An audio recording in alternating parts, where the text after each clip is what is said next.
What's up, everybody? Peace, profound. I hope everybody is doing well. Thanks for checking out American Religion. In this episode, as usual, we're going to break down another mystery from one of the great lights in Masonry, known to the common folk as the Bible. Let's go. So let's talk about what it means to be possessed. Now, in St. Mark 8, chapter 9, there is the story of the possessed boy that Christ heals. Now, the way to really benefit from the scriptures is to learn to read the esoteric, allegorical message, to be able to extract that out of it and apply it to yourself. If it's just simply a story that you read, it's never going to change your life. It has to be something that you can internalize and digest. It has to be something that you can liken to yourself to be able to benefit from. Before we get started, I just want to say that really it all comes down to how much time you are willing to invest in yourself. Your understanding of things needs to be broad. You need to develop an education on the things that mean something to you and the things that you care about. For example, your interpretation of symbols. Jesus Christ is a symbol, just as the square and the compasses and many other symbols. They are tools to be utilized, but the knowledge and understanding of them tools will determine the proficiency, our proficiency with those tools and our ability to be able to utilize them in many different capacities of life. For example, in one situation, Jesus Christ may be utilized as allegory in this situation, but in a different situation, Jesus Christ, the symbol of Jesus Christ may have to mean something else in order to be effective and meaningful in that situation and circumstance. So the idea is to broaden your knowledge and understanding on these symbols so that you have more tools in your bag to use. Man, know thyself. One of the most important adages that could ever have been written down or thought of. The fact is that too many humans don't know who they are. They do not know themselves. They do not know their potential. They do not know that truth comes from within. And humans have an instinctive desire to have order and to have understanding. And when they're not able to find these things within themselves because they lack the knowledge of themselves, then they are willing to give over their spiritual sovereignty, their own truth, their own understanding of God, the God that is in themselves. They're willing to give all of that up for someone else to step in and give it to them. And that is the danger of not knowing thyself. So there are plenty of wolves in sheep's clothing that are lying wait for anybody who needs advice, anybody who is searching for comfort and truth. They're willing to give that to them in exchange for something. Trust me, it is never free. They will require something of you. If not money, something else.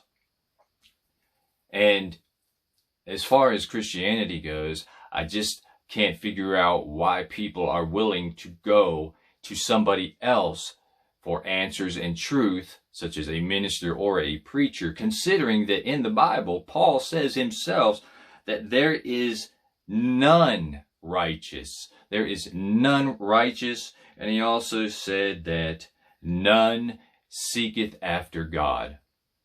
Because they don't know God. How can they seek what they do not know? But Paul is saying that there is none righteous and none that seeketh after God. So if you don't know the answers to something and you need to fulfill a void or to have some kind of meaning in your life, why are you going to go to somebody else? Because the scriptures clearly tell us that there is none that is righteous. So why do you think somebody is more righteous than you? That is an insecurity. And that is also a part of being possessed. And that's what we're going to get into. And we're going to talk about how we can be healed from possession. So to know if you are possessed or if someone around you happens to be possessed, first you have to know who you are and who you are not. First of all, who you are not is you are not your thoughts, you are not your emotions, you are not your likes, you are not your dislikes, you are not the story that has been created around your life. You are not a victim, you are not a hero, you are not a Christian, you are not a Buddhist, you are all of these identities, these things that you think you are not. Those things are identities. Those are the things that attach themselves to you around your life and build up in a cluster of storytelling, and it weaves together, and it starts to define who you are and what you think and who you believe and how you're supposed to act. This is possession. This is possession in action. So if you just take a moment and look inside yourself and observe, the way to understand what you are is to just observe. Now, if you look inside of your mind and wait for a thought, you may realize that you're waiting for a thought. And you may realize that these thoughts come and go. You may realize that emotions come and go. If you just observe, if you study yourself, you will realize that all of these things come and go. They are fleeting.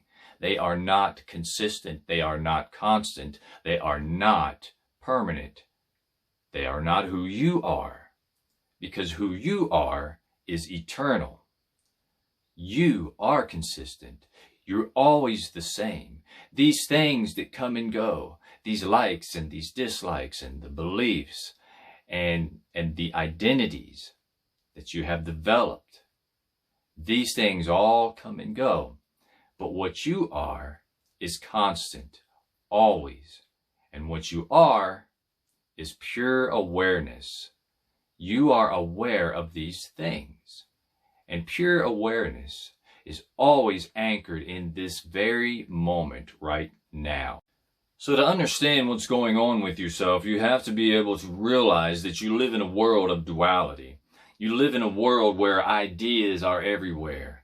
They are constantly throwing themselves at you through different experiences. They are trying to attach to your awareness. They are trying to consume your mind. Have you ever been taken over by an emotion, such as anger? These things are there waiting for your attention. And once you give them attention, it's the old saying, energy goes where attention flows, right?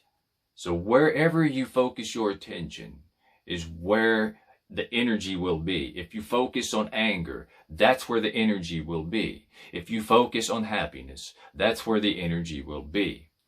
But you have to learn to take that authority back, and that is the authority of Jesus Christ.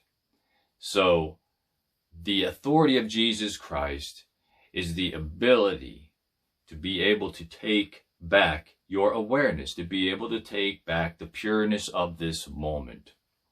So I said we live in a world of duality. This duality consists of opposites. Male, female, hot, cold, negative, positive, day, night. These things are opposites that work together to create our existence. Now, once you actually understand who you are, that you are an extension of God, that you are only a micro version of the macro version, then you realize that the authority and ability is inherent in you to create and build in this world of opposition or opposites. you are able to utilize the opposites to manifest that which you desire.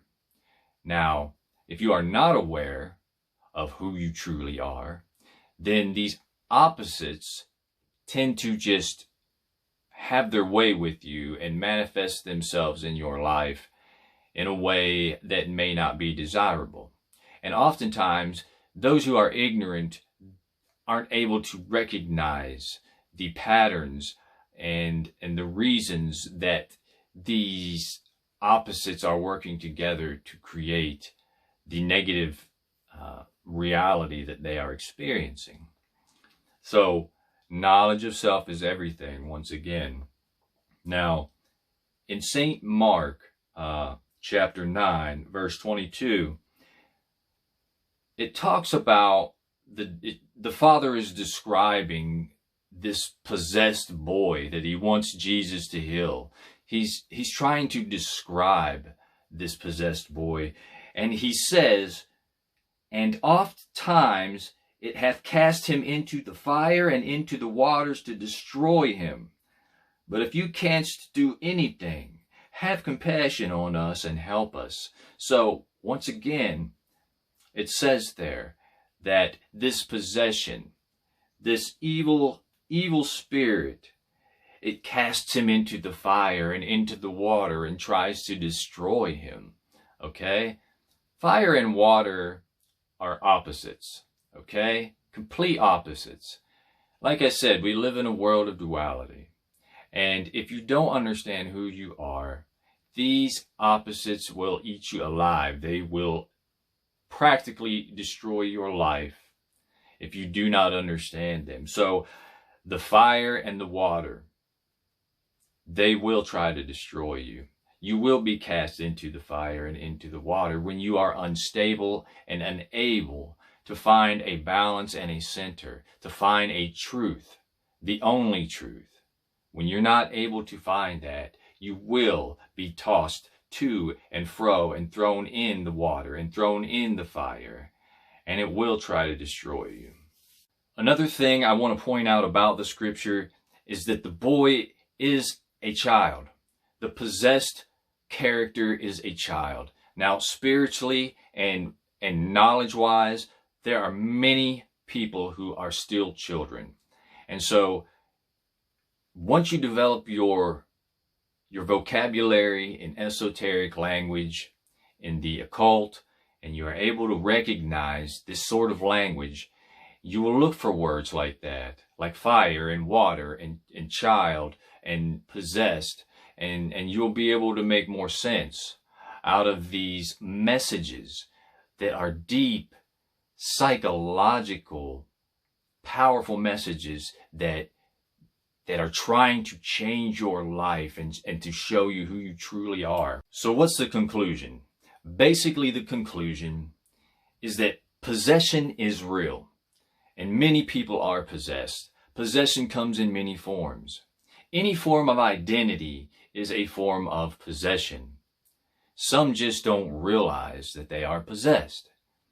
For example, anyone who identifies as a mechanic, and that is their life story, they take on the identity of a mechanic. Their father was a mechanic, and their grandfather was a mechanic, and it becomes their life story and their identity. That is a form of possession.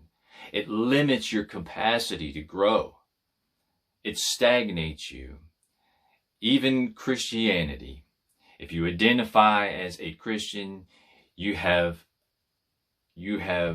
conformed to those beliefs. They define who you are, what you believe, what you think.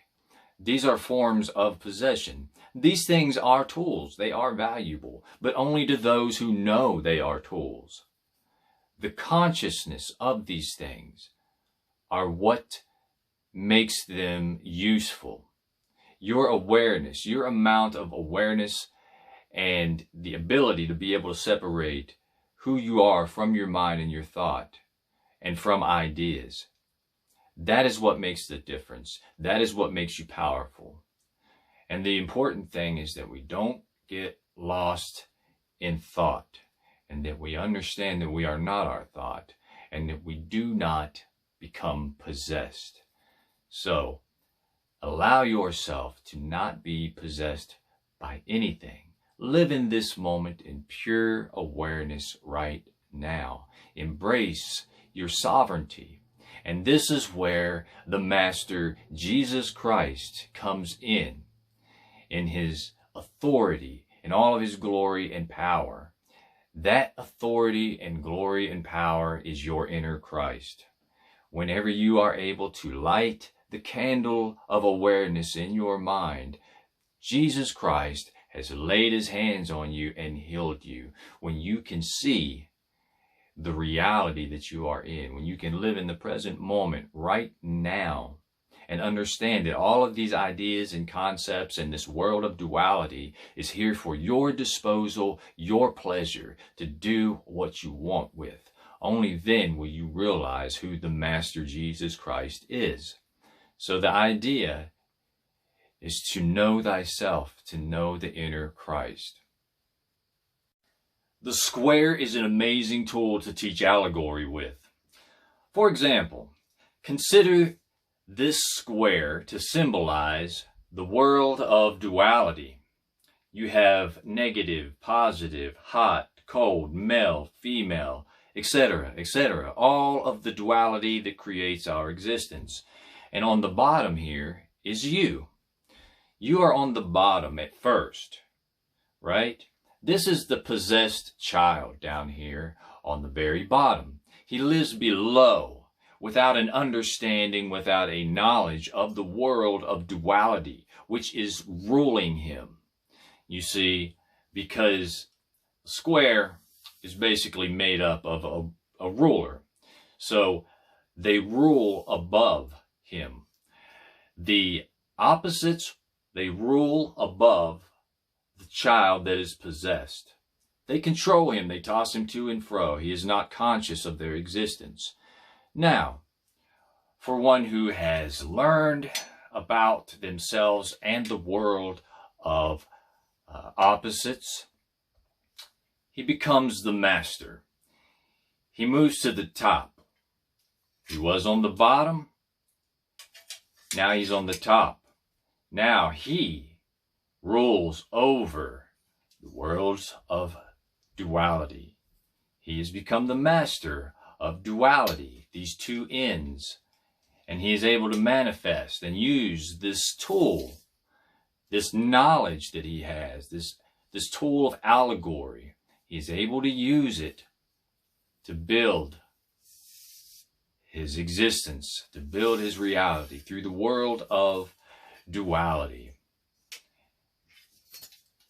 The world of male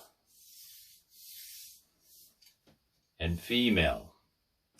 The female laying down, resting energy, receiving energy, passive energy. The male standing erect with his energy of action, right? And all the male attributes. These two opposites create existence. That being said, thanks for watching. I hope you can avoid being possessed and hope you can help somebody else from being possessed as well. Spread that knowledge, that love, and the peace, and the understanding of self. Try to liken the scriptures and look for the meanings behind the words. Until then, thanks for watching American Religion.